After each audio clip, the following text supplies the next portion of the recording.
In this three-part series, we look into a rare genetic condition called ataxia-telangiectasia. He's got 18. He may not live till 30.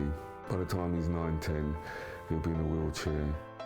He's going to need constant care. As the children get older, there are different challenges for the family and for the person, the teenager. Bray and Brogan are now 6 years old, and the family are coming to terms with what the future may hold for all of them as Bray's condition develops.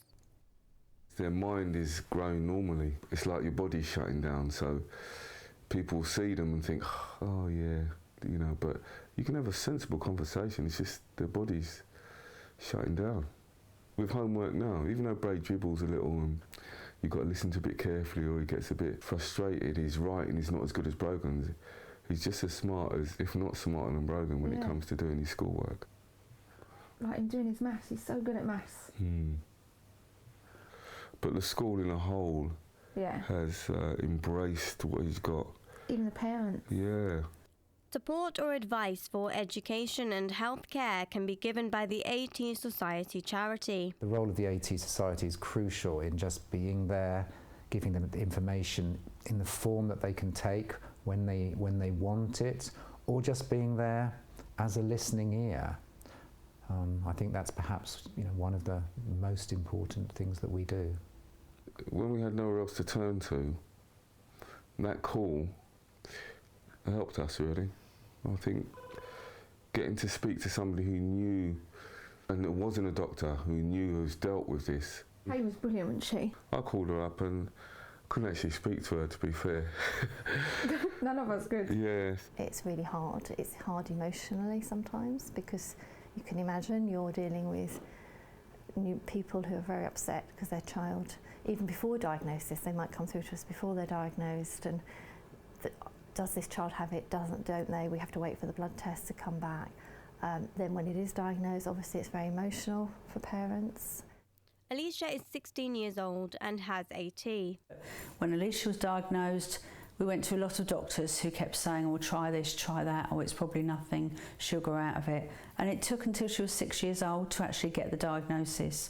Obviously it's a devastating time. So you can pick up the phone, you can get the support you need, the advice you need, because when you're living with it, you need that support now and you need the clinical care now. The research is amazing, there's some lovely, wonderful things going on, but some of that will be for the future. A significant part of our money goes to funds for research. The research is what gives people a hope for a future, and especially for the new families, that's their key interest. But that might be for medical research for treatments or a cure, so all sorts of projects to make people's lives better with AT, both clinically and in their day-to-day lives. Because we're a relatively small charity, people can really see the impact of their fundraising. When people do events, I know it's because they know Alicia, and then that's all going to the society, I'm just humble. From that, other families are going to benefit.